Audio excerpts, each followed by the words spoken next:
Bien, bonjour à tous, il est 10 heures, il est donc temps de commencer cette série de cours que cette année je souhaiterais consacrer au parfum de l'Antiquité. Comme vous le savez, cette maison présente à tous les recherches en train de se faire au cours de l'année universitaire 2011-2012, particulièrement entre mai et juin 2012, j'ai été amené à donner une série de cours sur l'énergie dans l'Antiquité, car ces dernières années, j'avais eu l'occasion de fouiller un certain nombre d'installations liées à la mise en œuvre de l'énergie hydraulique. Et cette année, j'ai changé un peu de voie, mais toujours en restant en prise directe sur la recherche, et je me consacrerai au parfum parce que j'ai eu l'occasion de fouiller à partir des années 1995 jusqu'à cette année même un certain nombre d'installations de parfumeurs antiques dans l'île de Délos, dans la cité de Paestum et à Pompéi, pour les fouilles les plus récentes. Et avant de présenter ces recherches elles-mêmes, et donc les opérations de terrain, il m'a paru évidemment nécessaire de replacer ces travaux dans les recherches en cours sur les parfums de l'Antiquité, que ce soit la production, bien sûr, qui m'intéresse directement, mais aussi le commerce, les usages, etc. C'est la raison pour laquelle nous allons attaquer aujourd'hui par une introduction générale sur, en quelque sorte, qu'est-ce que le parfum et qu'est-ce que le parfum de l'Antiquité. Et puis nous continuerons dans les cours suivants sur les usages pour enfin arriver à la production et à l'archéologie de la production. Nous ferons, c'est un cours de 2 heures, c'est effectivement un peu long et chargé, donc je propose de faire à peu près 5 à 10 minutes de pause entre vers, disons, 11h moins 5, 11h05.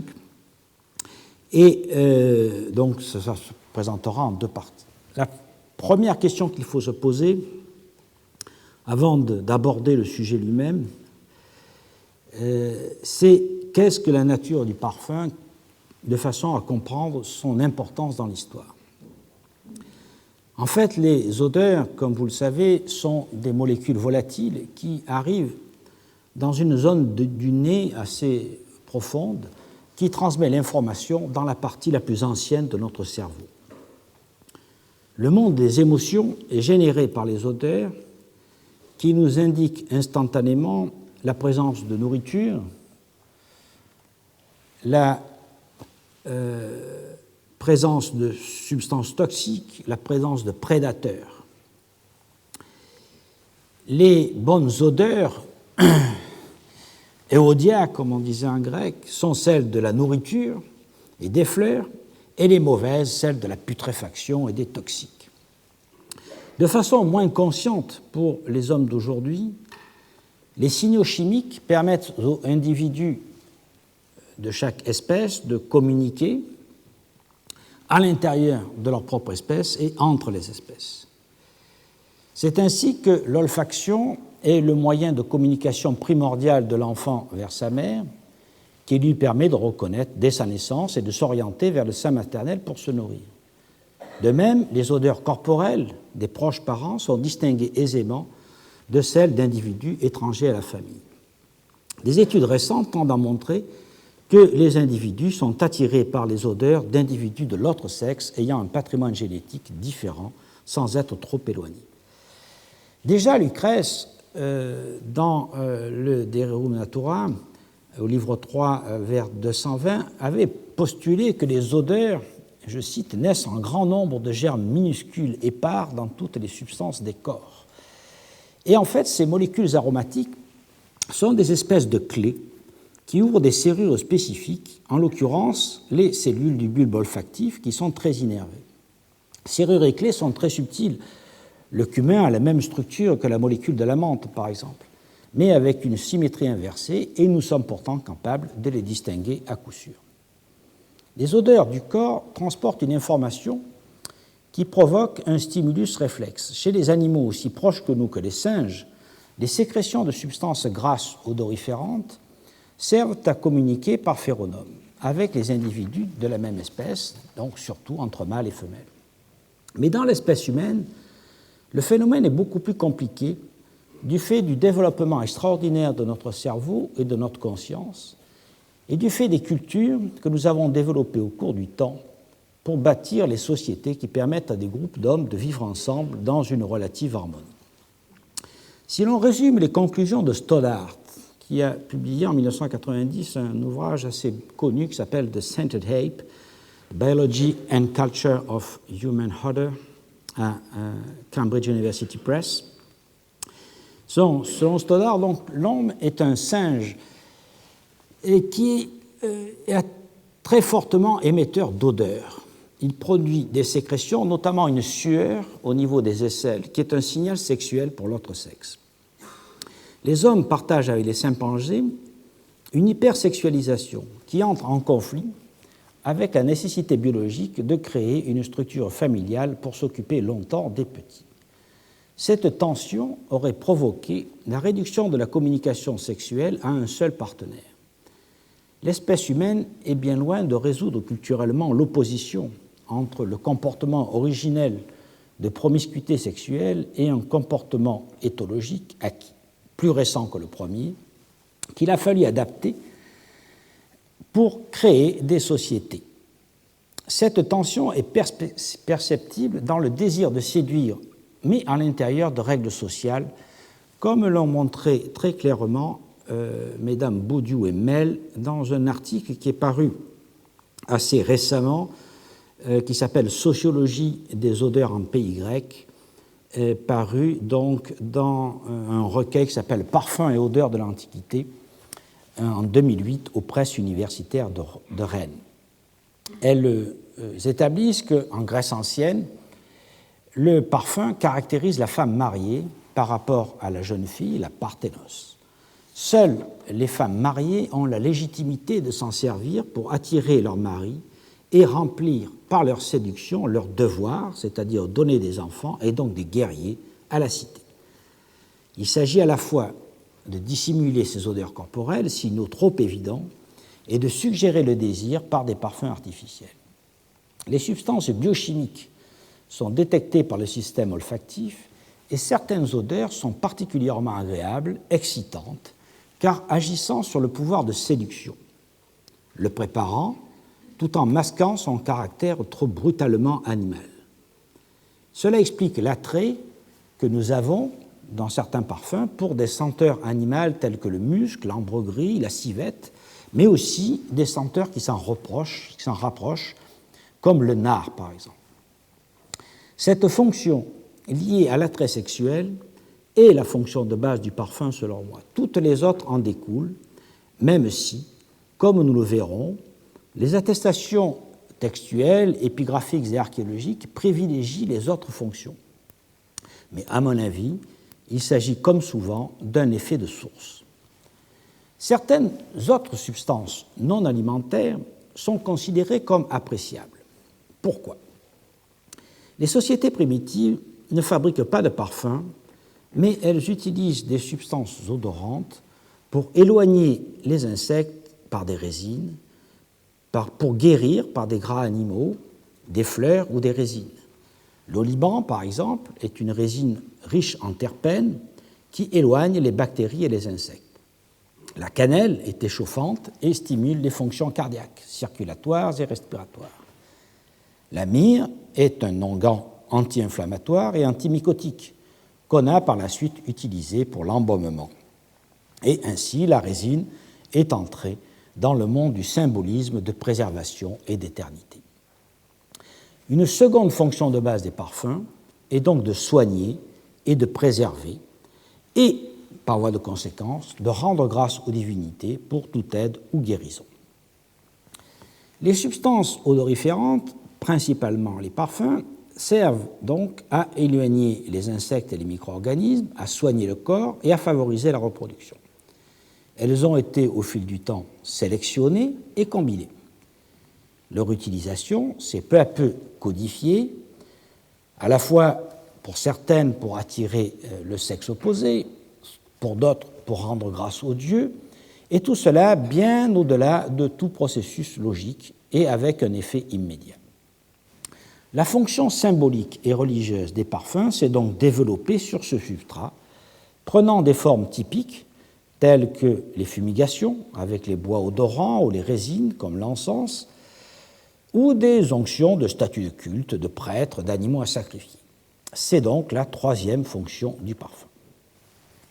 La spécialisation et la complexification grandissante des parfums ont nécessité des réseaux d'échange de plus en plus développés pour s'approvisionner en matières premières, notamment exotiques, pour se fournir en produits finis plus ou moins luxueux.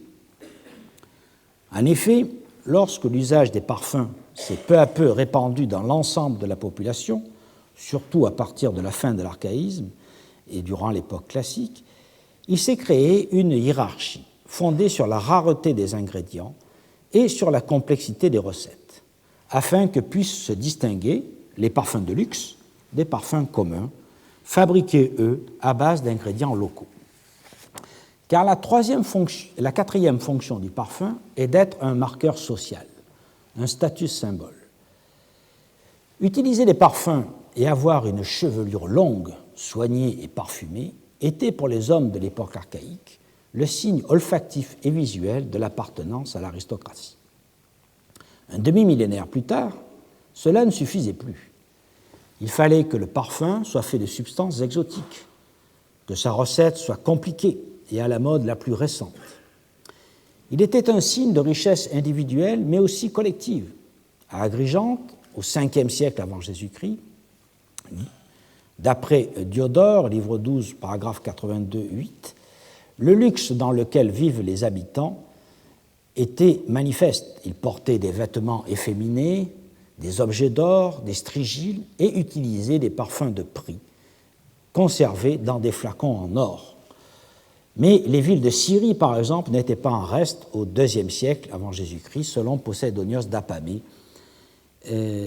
rapporté par Athénée 1235, qui citait le livre 16 des histoires de Poséidonios. Et je cite le passage: « Les gens de ces cités qui bénéficiaient d'une surabondance de terre étaient loin d'être dans le besoin, d'où l'habitude qu'ils avaient de se retrouver entre eux et de festoyer sans cesse. En utilisant le gymnase comme s'il s'agissait d'un bain public, ils se parfumaient d'huile et de parfums aux essences rares et se vautraient dans des grammateia. C'est ainsi qu'on appelait leur salle de banquet. Dans des grammateia comme si c'était leur vrai foyer. Toute la journée se passait dans ces lieux où ils se remplissaient avidement la panse de vin et de mets de toutes sortes qu'ils ramenaient ensuite chez eux. » Ce luxe collectif qu'on retrouve dans la Rome victorieuse de la fin de la République et du début de l'Empire et le luxe individuel où chaque aristocrate essaie de dominer ses semblables par des parfums toujours plus complexes ou des usages toujours plus extravagants, se manifeste donc tout au long de l'histoire. Et on voit par exemple que Néron, à qui Othon avait appris à soindre la plante d'épée, se laissait aller à ce raffinement qui était considéré comme excessif et qui est rapporté par Pline au livre 13, paragraphe 4. Nous passerons donc en revue dans un prochain cours les différents usages des parfums dans leur incarnation dans l'histoire, notamment au cours des banquets, et leur évolution donc tout au long de l'Antiquité classique. Aujourd'hui, nous allons surtout nous concentrer sur les matières premières, les centres de fabrication et leur évolution entre la période orientalisante grecque et la fin de l'Antiquité. Il s'agit donc de présenter le cadre des connaissances acquises afin de pouvoir situer les recherches en cours et définir les lacunes. Avant toute chose, il faut que nous examinions quelques questions méthodologiques concernant la documentation disponible. Commençons par les textes. Comme tout secteur économique de l'Antiquité, notre documentation écrite est extrêmement lacunaire et biaisée. La littérature technique se résume au traité fondamental de Théophraste, des odeurs, de odoribus en latin, à celui de Dioscoride sur des materia medica, sur les plantes aromatiques, sur les plantes médicales, et à certains livres de l'encyclopédie de Pline. C'est déjà le cas de la littérature de la Mésopotamie. À l'exception des recettes médio-assyriennes que nous évoquerons tout à l'heure, tous les documents qui concernent les parfums sont des textes commémoratifs ou religieux, et les archives ou des archives comptables, comme celle de Marie, qui donnent des noms et des quantités, mais qui ne permettent pas de reconstituer des recettes, ni de déceler l'origine des aromates, sauf exception. Les exceptions, ce sont donc les recettes assyriennes du XIIe siècle, qui font partie d'une catégorie de documents un peu à part, qu'on dénomine en allemand procédural texte, et il y a un article de Jursan en 2004 à ce sujet, documents qui incluent des rituels, des recettes de cuisine et des procédés techniques comme celui de fabrication du verre, par exemple. Cette littérature technique exceptionnelle, qui était destinée à conserver les règles de fabrication traditionnelles, à enseigner aux ouvriers, on ne la retrouve plus guère par la suite. Pour en venir à la littérature classique, il nous faut rappeler qu'Aristote, dans le De Sensibus 442b26 et suivant, c'est lui déjà intéressé à la théorie des odeurs, mais il ne l'a ni approfondie ni détaillée. Il se contente de prendre parti contre certains pythagoriciens qui soutenaient qu'il existait des animaux se nourrissant d'odeurs, et il affirme la différence entre la saveur qui entre dans le champ de la nutrition et l'odeur qui, s'adressant à la tête, concourt à la bonne santé de l'homme en empêchant le cerveau de se refroidir. Nous verrons que cette théorie explique en partie le rôle que les médecins attribuaient au parfum. Mais c'est le disciple d'Aristote, Théophraste, qui, dans son ouvrage sur les odeurs, nous donne un tableau d'ensemble des processus et des bases de la parfumerie, sans toutefois entrer dans le détail des recettes, car ce n'est pas son sujet, puisqu'il traite, si vous voulez, de la théorie, mais il n'écrit pas un manuel de parfumeur. Théophraste, traitant systématiquement le sujet, commence par les odeurs animales, au paragraphe 4, distingue l'olfaction du goût, au paragraphe 5, puis traite des odeurs naturelles des plantes, avant d'en venir aux odeurs obtenues par l'art, par la techné, qui permet donc de fixer ces odeurs sur des huiles. Il examine quelles plantes sont utilisées pour fixer les odeurs et quelles en sont les applications thérapeutiques. C'est d'ailleurs sur ce plan que l'ouvrage qui, pour ceux qui travaillent sur les parfums dans l'Antiquité, est essentiel, l'ouvrage de Dioscoride, va insister. Le premier livre effectivement de Dioscoride, donc sur les plantes médicinales, est le seul texte qui nous donne des recettes précises. Dioscoride fut probablement médecin de l'armée romaine dans le second quart du 1er siècle, car dans sa préface, au paragraphe 4, il évoque sa vie militaire, et donc on peut imaginer qu'il avait donc commencé sa carrière comme ceci. Le livre 1 est entièrement consacré aux huiles parfumées, qui sont présentées par leur nom, qui donnent la recette et qui ensuite déclinent tous les emplois médicaux. Les parfums y sont nommés d'après l'ingrédient principal, c'est-à-dire la rose, par exemple. En général, ce sont des noms de fleurs. Le seul qui fait exception, c'est le Mendésione, qui a une origine géographique, Mendes étant une ville du delta égyptien. En fait, le Mendésione était réalisé par un assemblage de myrrhe, de cannelle et de résine fixé sur une huile de benne, qui est une huile que nous retrouverons tout à l'heure, qui est une huile à base de Moringa peregrina, qui est un arbuste qui pousse en Égypte. Ensuite, nous avons comme ouvrage consacré au parfum, bien sûr, les livres 12 et 13 de Pline, qui offrent un tour d'horizon des parfums, des origines, des prix des matières premières odorantes, des provenances et des compositions, des parfums qui étaient les plus courants et les plus célèbres de son temps, c'est-à-dire dans la deuxième moitié du 1er siècle de notre ère. Mais là encore, ce n'est pas un manuel et son ouvrage ne donne aucune formule qui pourrait être utilisable pour recréer des parfums, par exemple. Tout au plus, nous avons des listes d'ingrédients. Mais nous savons que plusieurs autres ouvrages étaient disponibles durant la période romaine, à tout le moins, enfin en tout cas la période hellénistique et la période romaine. Tout au plus, nous connaissons quelques titres de ces ouvrages qui ont été perdus, et nous les connaissons grâce à Athénée, qui mentionne par exemple en 675 AE et en 676 un ouvrage de Philonides, un auteur du 1er siècle avant Jésus-Christ, qui s'appelait Sur les parfums et les couronnes. Un autre ouvrage d'Apollonios l'Hérophiléen, de la fin du 1er siècle avant Jésus-Christ, au paragraphe 688E, 689B, qui s'appelle Sur les parfums tout simplement, et un troisième ouvrage d'un certain Apollodore, mentionné au paragraphe 675E, qui s'appelait lui aussi Sur les parfums et les couronnes. Ça montre bien qu'il y avait une littérature relativement importante, qui nous échappe totalement, et bien sûr, nous n'en avons qu'une très faible idée, et raisonner aujourd'hui sur la littérature subsistante, évidemment, présente des lacunes. On trouve aussi de nombreuses mentions de parfums dans les traités de médecine, car les parfums, les résines et les huiles étaient largement employés par les médecins antiques, dont ils constituaient avec le vin l'essentiel de la pharmacopée. On en trouve mention dans les ouvrages médicaux, en commençant par le corpus hippocratique, en passant par Cels, et bien sûr Dioscoride, nous l'avons vu, puis Galien, Aetius d'Amida, qui est un médecin byzantin du VIe siècle, etc. Il y en a toute une série. Mais là encore, on a quelques indications sur les présupposées applications thérapeutiques des parfums, mais rarement des indications précises sur la composition de ces parfums.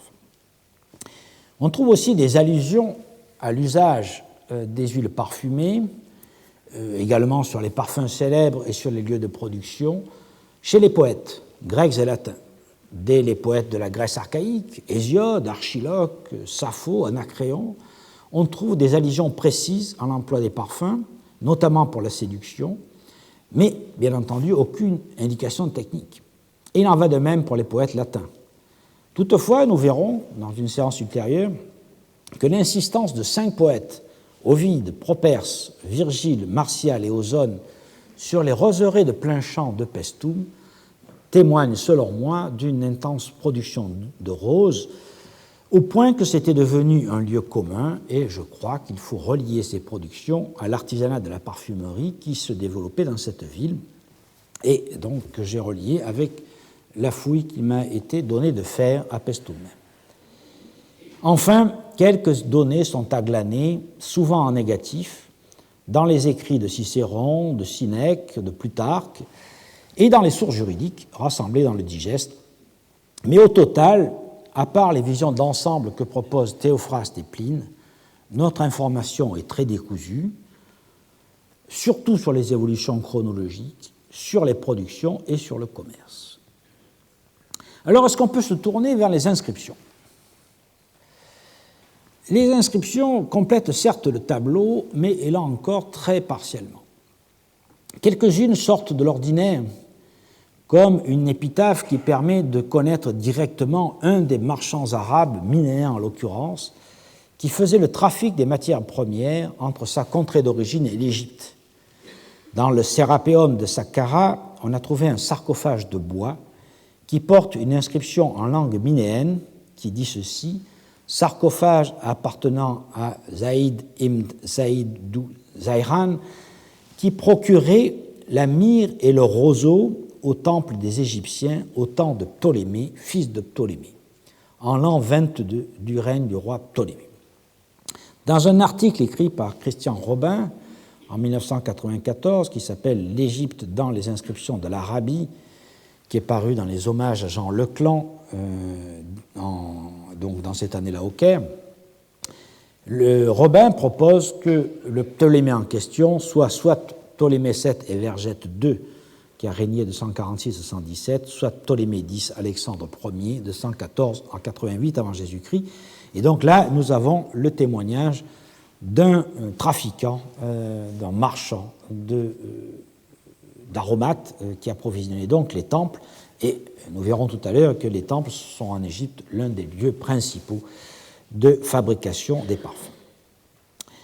Mais il faut faire ensuite un saut pour retrouver d'autres inscriptions intéressantes. Le corpus aujourd'hui le plus homogène et le plus intéressant, c'est celui des inscriptions latines qui mentionnent des parfumeurs.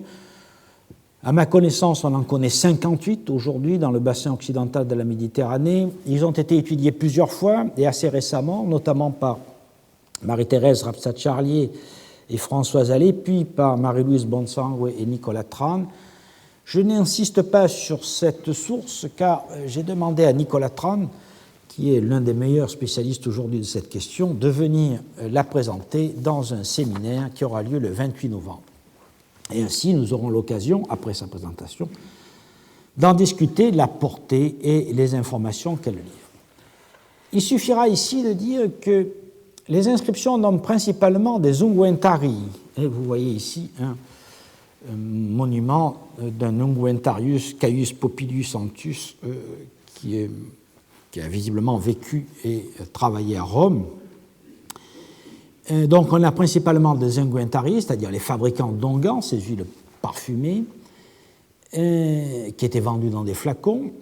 On a aussi des inscriptions de turarii qui importaient et vendaient principalement des résines à brûler, notamment de l'encens. Et dans une moindre proportion, on trouve aussi des seplasiarii, on en connaît 11 inscriptions aujourd'hui, dont le nom provient de la place de Seplasia à Capoue, où étaient concentrés les parfumeurs. Vous savez que la ville de Capoue, au centre de la Campanie, est un grand lieu de fabrication des parfums, nous y reviendrons. Archéologiquement, on n'a jusqu'ici pas trouvé d'installation véritable de production de parfums dans cette ville, mais c'est la ville qui a livré le plus d'inscriptions de parfumeurs, et une des places de cette ville, qui n'a pas été encore retrouvée par les archéologues, était la place dite Seplasia, où étaient concentrés donc ces parfumeurs et ces vendeurs de drogue. Et enfin, on connaît 3 inscriptions de pigmentarii dont on suppose qu'ils devaient vendre des épices, des colorants et des parfums. Ces inscriptions, qui datent pour l'essentiel de la fin de la République romaine et du début de l'Empire, mentionnent surtout des affranchis et des esclaves. On en connaît 42, c'est-à-dire les 3/4 des inscriptions, alors qu'on connaît seulement 8 ingénus qui ont exercé le métier de parfumeur.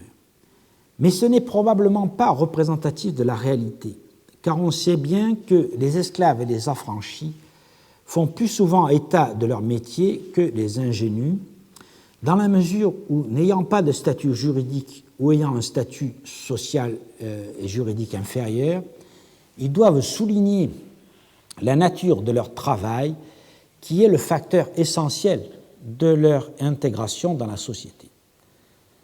Esclaves et affranchis n'existent que par leur travail et que par les relations sociales qui sont créées par le travail. Il en va tout à fait différemment des hommes libres, dont le statut de citoyen romain suffit à les poser dans la société et qui n'ont donc pas besoin de rappeler leur métier et qui même préfèrent ne pas le rappeler, car quelque part leur statut de citoyen non seulement suffit, mais les affranchit en quelque sorte de ce monde du travail, même si ce sont des plébéiens qui travaillent, bien sûr. On voit donc tous les biais qu'impliquent ces documents qui nous renseignent que très partiellement, non seulement sur une partie très particulière des parfumeurs eux-mêmes, mais qui évidemment ne nous disent rien ou presque sur les lieux de fabrication et sur les procédés de fabrication. Au total, les inscriptions, quasiment toutes des épitaphes, nous apportent des enseignements sur le moment de passage de l'artisan de son statut d'esclave formait un métier à celui d'affranchi, suffisamment enrichi pour se faire élever un tombeau et affirmer sa respectabilité dans le monde des travailleurs indépendants et dans ce qu'on appelle la plèbe moyenne. Leur répartition est peut-être significative de grands centres de production et de commerce des parfums. En effet, on en trouve à Rome, en Campanie, à Capoue, bien sûr, qui est le grand centre, à Pouzol, qui est aussi un grand centre de fabrication, d'importation de matières premières et d'exportation de parfums, à Pompéi également, et on en trouve dans les provinces, principalement dans les grandes villes qui sont des centres d'échange, comme Narbonne, comme Lyon, comme Cologne, et aussi dans les places militaires, car comme nous le verrons, les parfumeurs jouent le rôle de droguistes et de pharmaciens et ont donc doublement leur place dans les légions, d'une part comme fournisseurs de remèdes, mais aussi de fournisseurs de parfums pour enduire les statues et les aigles, d'encens pour les cérémonies rituelles. Et au-delà, bien sûr, fournir des parfums utilisables pour les soldats qui, comme nous le verrons, ne les dédaignent pas, eux qui vont fréquemment au bain et qui répandent cette mode des termes dans les provinces.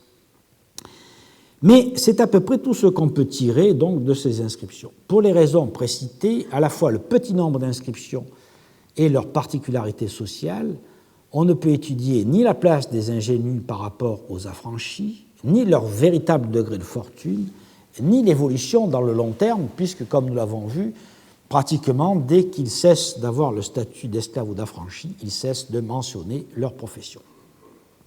Les inscriptions nous donnent donc quelques lueurs qui sont certes très utiles, mais qui n'éclairent ni les pratiques de la profession, ni sa place réelle. Il faut donc tenter de rééquilibrer nos connaissances en se tournant vers l'archéologie. Or, il faut bien dire que là aussi, nous faisons face à de forts déséquilibres. Il devait en effet y avoir des parfumeurs dans toutes les agglomérations, un tant soit peu importantes. Or, les archéologues ont bien du mal à les identifier. Nous verrons par la suite que, jusqu'à présent, pour toute l'Antiquité classique, nous connaissons seulement 6 ateliers de parfumeurs. Ils nous apportent beaucoup, notamment concernant les techniques employées, mais peu en ce qui concerne les régions de production.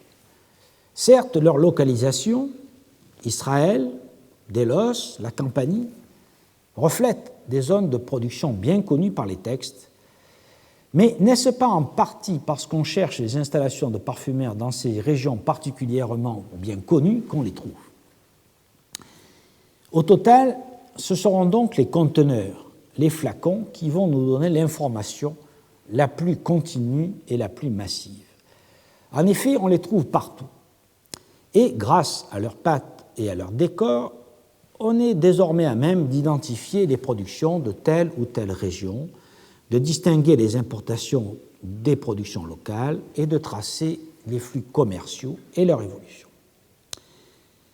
Je voudrais toutefois rappeler que, là aussi, la documentation disponible présente plusieurs biais dont il faut tenir compte.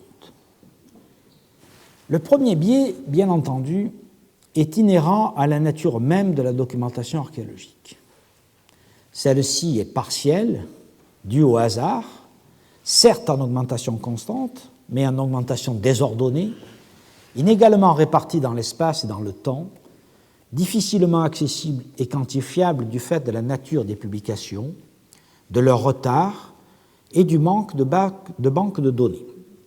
C'est un aspect que nous avons déjà abordé lorsque nous avons traité des vestiges liés à l'utilisation de l'énergie, et notamment de l'énergie hydraulique. Mais ce n'est pas seulement cet aspect majeur qui fausse les perspectives. Il existe des particularités dues à la nature des flacons à parfum. Les flacons à parfum donnent une information qui devient statistiquement fiable du fait de leur nombre grandissant, mais seulement ceux qui sont en céramique. Or, ce n'est pas dans la céramique qu'ont transporté les parfums les plus précieux. Théophraste et Pline, après lui, précisent bien que les meilleurs conteneurs sont de pierre et de métal. Théophraste, dans le Deodoribus 41, indique que pour conserver les parfums au frais, car la chaleur et le soleil les corrompent, il faut, je cite, les conserver dans des conteneurs de plomb et des flacons en albâtre. En effet, le plomb et l'albâtre sont froids et compacts, et l'albâtre constitue le meilleur matériau pour la conservation des parfums. On trouve à peu près les mêmes recommandations chez Pline au livre 13, paragraphe 19. Je cite, « Les parfums se conservent le mieux dans les vases d'albâtre, les odeurs se fixent dans l'huile qui assure d'autant mieux leur durée qu'elle est plus grasse, comme celle d'amande. Les parfums aussi s'améliorent en vieillissant, mais le soleil leur est funeste, aussi les laisse-t-on mûrir à l'ombre dans des vases de plomb. » Les vases d'albâtre sont bien attestés en Égypte par les découvertes et par des textes d'époque gréco-romaine. Les archives de Zénon, par exemple, les mentionnent à plusieurs reprises dans la deuxième moitié du IIIe siècle avant notre ère. Le papyrus Cairo-Zénon 1, 59009D, contient une liste d'alabastres contenant divers parfums, dont du rhodinone, c'est-à-dire du parfum à la rose. Le papyrus Cairo-Zénon 1, 59536, mentionne quant à lui 10 cotyles d'amaricone dans des alabastres, et le papyrus de la Société italienne 4, 336-6, daté de 257, mentionne 10 unités de parfum à l'iris dans 21 alabastres. Ces flacons, contenant des parfums coûteux égyptiens, étaient exportés sur une vaste aire géographique. Ils furent importés à Athènes dès le VIe siècle, puis imités en marbre au IVe et IIIe siècle, et aussi en céramique à fond blanc pour simuler la pierre. On en trouve aussi en Italie dès l'époque archaïque, et ils furent imités en calcaire à l'époque classique et hellénistique. Donc ça, c'est une première catégorie qu'on arrive toutefois à identifier, car ces flacons de pierre se retrouvent principalement dans les tombes. Mais, comme nous l'avons vu, les parfums les plus précieux étaient conservés et commercialisés dans des flacons en métal, de plomb certes, mais aussi de bronze, d'argent et d'or. Dans l'Odyssée, au chant 6, vers 79, Nausicaa, lorsqu'elle accueille Ulysse naufragé sur la plage, emporte avec elle un lécite d'or contenant une huile fluide dont Ulysse se frottera après le bain. Chez Diodore, livre 13, paragraphe 82, qui décrit, comme nous l'avons vu, le luxe d'Agrigente à la fin du Ve siècle, il nous dit que donc les citoyens utilisaient des lécites d'or et d'argent.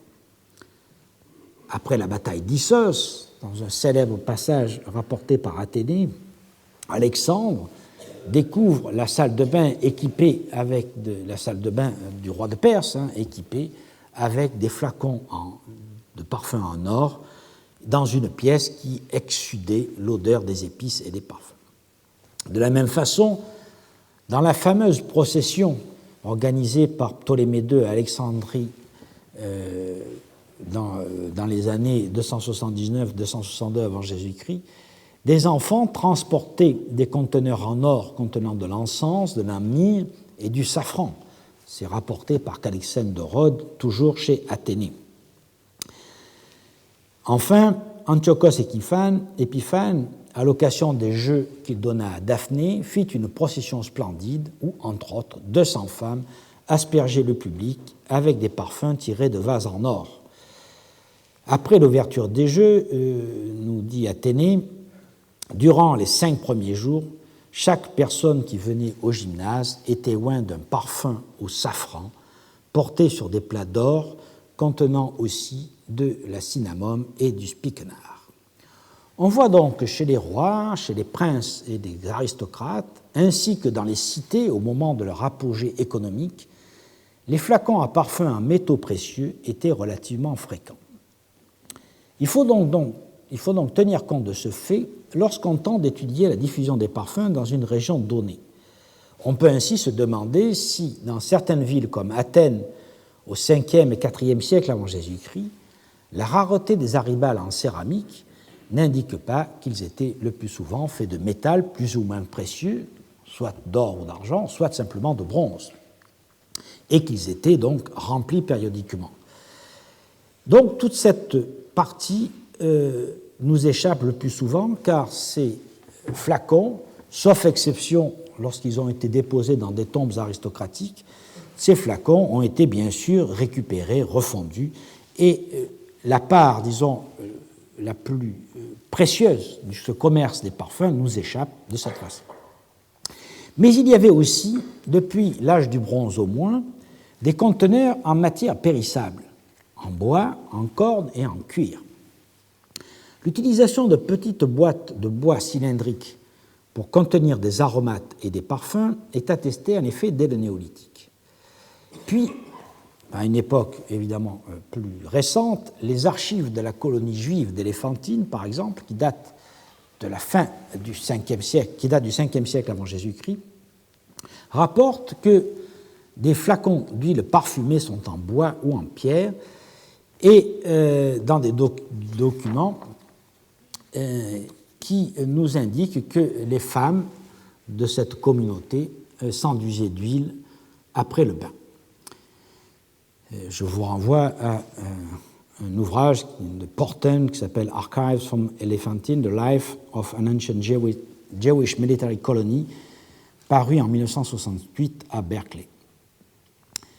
Un peu plus tard, on a un autre exemple de cette utilisation des conteneurs en bois dans l'épave de Pozzino Bay, qui est un navire qui a coulé dans le golfe de Populonia en Italie, épave qui a été découverte en 1989 et fouillée quelques années après, et qui est datée du dernier tiers du IIe siècle avant Jésus-Christ.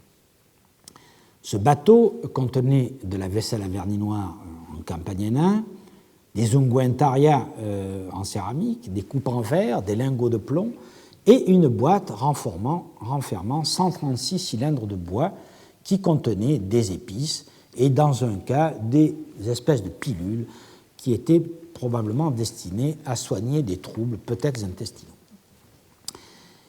Mais les huiles parfumées pouvaient être aussi conservées dans des gourdes de cuir.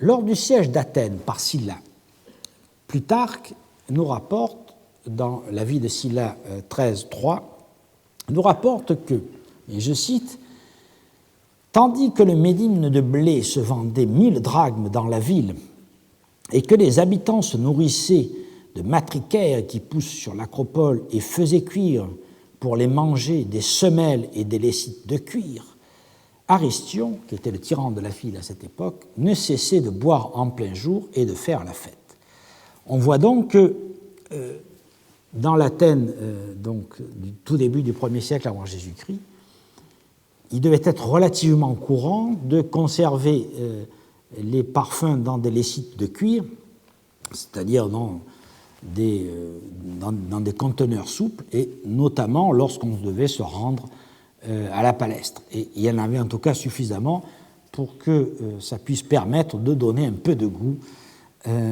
aux mauvaises herbes ramassées sur l'acropole et qui permettaient à la population de survivre durant le siège. Alors évidemment, on a beaucoup de mal à trouver ce type de vestiges d'un point de vue archéologique. Dans un ciste de Préneste qui est conservé au musée de l'Ermitage, on a trouvé une sorte d'aiguille qui pourrait être un applicateur de bronze pour parfum et un étui ajouré en bronze qui semble avoir contenu une enveloppe de cuir qui probablement avait contenu des parfums. Mais c'est le seul exemple pratique que j'ai pu trouver de ce type de conteneur qui devait être relativement fréquent. Enfin, nous savons par les textes que les riches romains se servaient également de cornes, notamment de cornes de rhinocéros, pour porter, lorsqu'ils allaient au bain, l'huile qui était nécessaire au massage. Et nous le savons par quelques passages des satyristes, et notamment de Juvénal, Satire 7, vers 129-123, qui nous dit « Tongilius, lequel se rend au bain avec sa grande corne de rhinocéros et y gêne tout le monde avec son cortège crotté. » Mais, malgré ce biais considérable de la documentation, il faut toujours garder en mémoire, l'archéologue doit bien utiliser ce qui est à sa disposition. C'est-à-dire, entre le 8e siècle avant Jésus-Christ et la fin du 1er siècle avant Jésus-Christ, les flacons en céramique. Nous verrons dans un moment que c'est à partir d'eux qu'on tente de restituer les courants commerciaux des parfums à l'époque archaïque classique. Mais ces flacons, tous très décorés, sont-ils exportés pour eux-mêmes ou pour leur contenu?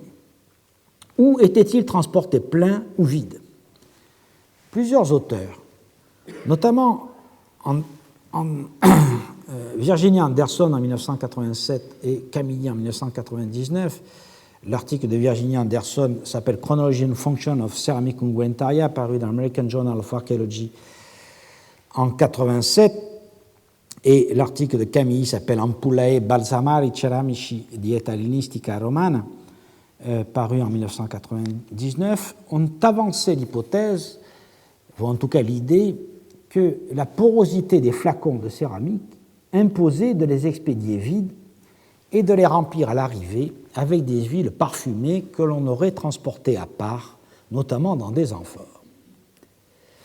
L'hypothèse, pour intéressante qu'elle soit, doit selon moi être écartée. En effet, elle repose sur la constatation que les flacons sont poreux, mais les amphores aussi. Or, il y avait des traitements à faire pour rendre les parois étanches, peut-être à la caséine par exemple. Et cette hypothèse pose plus de questions qu'elle n'en résout. Prenons l'exemple de Corinthe. Corinthe aurait expédié d'une part, si on suit cette hypothèse, les flacons, donc les alabastres et les aribales corinthiens, qui sont bien connus, et d'autre part, lui, le parfumé, qui n'aurait pu être transporté donc que dans les amphores corinthiennes A. Or, nous sommes un certain nombre. Bruno d'Agostino, le premier, lorsqu'il a publié les tombes de Ponte Cagnano. Puis, plus récemment, Jean-Christophe Sourisseau et moi-même a pensé que les amphores corinthiennes A ne contenaient pas de l'huile, contrairement à ce qu'on l'a dit, mais contenaient du vin, pour tout un tas de raisons que je n'ai pas le temps de développer ici. De plus, il est constant que le parfum se vend en flacons de petite dimension dès qu'il sort de l'atelier d'élaboration pour être vendu, car il y a un lien très fort, que l'on retrouve encore aujourd'hui, entre le contenu et le contenant. Donc, je pense que jusqu'à preuve du contraire, cette hypothèse ne me paraît pas digne d'être retenue. Mais même si on considère, comme je le crois, que les découvertes de flacons sont bien le signe du commerce du parfum lui-même, l'apport de cette archéologie ne dépasse pas l'époque classique. En effet, dès la période hellénistique, la standardisation des flacons et la fabrication locale des parfums devient la norme. Et ensuite, à partir de la fin du 1er siècle avant notre ère, la généralisation de cet incontestable progrès que fut le soufflage du verre ôte tout espoir de suivre le parfum à la trace. De la rareté des flacons de verre dans les épaves antiques et de la multiplication des ateliers secondaires de verriers dans toutes les agglomérations, on tire la conclusion que, pour l'essentiel, les parfums étaient produits localement durant l'Empire romain, c'est-à-dire pour l'essentiel, c'est-à-dire sans tenir compte, bien sûr, des parfums extrêmement précieux qui voyageaient soit dans la pierre, soit dans les métaux précieux. On est donc conduit à reconnaître que sous l'Empire romain, les parfums, même orientaux, si on peut dire entre guillemets, devaient être réalisés en Occident par des parfumeurs qui utilisaient soit des recettes venues d'Orient, soit qui étaient eux-mêmes originaires d'Orient. Les produits eux-mêmes n'ont généralement pas laissé de traces évidentes. quelques grains d'encens brûlés sur les autels et des dépôts dans les flacons. Longtemps, ces témoins sont restés inaccessibles, malgré des essais parfois brillants. Ainsi, en 1847, la découverte d'une tombe du IIe siècle après Jésus-Christ à Saint-Médard-des-Prés en Vendée, dans laquelle on avait trouvé un grand nombre de vases à parfum, certains contenant des substances qui étaient encore conservées, cette découverte a provoqué des analyses très pointues pour l'époque de la part de Chevreul, qui était chimiste de l'Académie des sciences et qui est le fondateur des principes de l'analyse organique et le découvreur des acides gras. Mais c'était un précurseur très ancien par rapport aux capacités qui se sont développées par la suite. Car cette possibilité d'analyse de ce qui est conservé parfois dans les flacons n'a atteint sa maturité que dans le dernier quart du XXe siècle. En pratique, elles n'ont été ni courantes ni performantes jusqu'à ces 15 dernières années. Quand je dis performantes, c'est performante pour nous qui travaillons dans les sciences humaines, car c'est le développement et la démocratisation des techniques d'analyse par chromatographie en phase gazeuse et couplé aujourd'hui avec la spectrométrie de masse et d'autres techniques encore, qui permet d'identifier une partie des composants des parfums antiques, surtout les bases et les fixateurs, qui sont composés de molécules qui sont relativement lourdes.